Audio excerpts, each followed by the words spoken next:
গত বিপিএলে Fortune বরিশালকে champion করতে বড় ভূমিকা ছিল মোহাম্মদ সাইফুদ্দিনের। এবার সাইফুদ্দিন খেলছেন রংপুর রাইডার্সের হয়ে।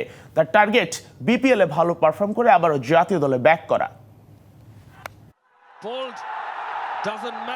গেলবার বিপিএলে ইনজুরি থেকে ফিরেই মোহাম্মদ সাইফুদ্দিন দেখিয়েছিলেন অলরাউন্ড ঝলক।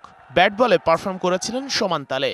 ব্যাট হাতে যেমন দেখিয়েছিলেন জোড়ায় জোড়ায় 4 ছক্কা, তেমনি বল হাতে স্লগ ওভারে আন্ডার রাসেলের মতো ভয়ানক ব্যাটারকে আজকে দেখিয়েছিলেন ম্যাজিক। সাইফুদ্দিন যেন ফুল প্যাকেজ হয়ে নেমেছিলেন।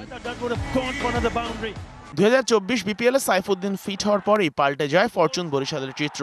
ফ্র্যাঞ্চাইজিটির সত্ত্বাধিকারীও এই কথা এখনো স্বীকার করেন অকপটে। তবে ফেনীর এই ক্রিকেটার এবার খেলবেন রংপুরের হয়ে। গতবারের মতো দেখাতে পারবেন কি ঝলক?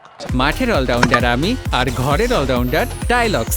টাইলক্স টয়লেট ক্লিনার, ক্লিন মানেই টাইলক্স। সামনে বিপিএল যেহেতু গত বছর ফরচুন বরিশাল চ্যাম্পিয়ন হয়েছি, এবার আসলে চ্যাম্পিয়ন হওয়ার মজাটা অন্যরকম, সেটা দেশ হোক দেশের বাইরে হোক। তো আমি খুব লাকি যে দুইটা টিমের পার্ট হতে পেরেছি। কোনো টুর্নামেন্ট শুরুর আগে বিপিএল বিশেষ করে এক সপ্তাহ টিম প্র্যাকটিস করে আসলে আমরা টুর্নামেন্টের যাত্রা শুরু করি। তো যেহেতু আমরা লম্বা একটা সময় পেয়েছি, এখানে মিরপুরে প্র্যাকটিস করেছি গ্লোবাল খেলার আগে। সাইফুদ্দিনের মূল টার্গেট বিপিএল এ পারফর্ম করে আবারও জাতীয় দলে ফেরা। তবে বারবার ইনজুরিতে পড়ায় নিজের মধ্যে ভয়টাই বেশি কাজ করে এই অলরাউন্ডারের।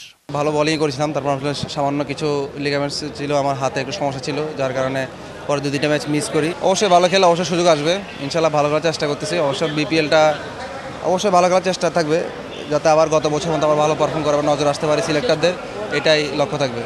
ন্যাশনাল টিমে ব্যাক করা এই মুহূর্তে এই পেস বোলিং অলরাউন্ডারের জন্য বেশ কঠিন। তবে আবারও লাল সবুজের জার্সি গায়ে চাপাতে সর্বোচ্চ ত্যাগ স্বীকার করতে প্রস্তুত এই allrounder. Sheikh Ashiq, DBC news, Dhaka.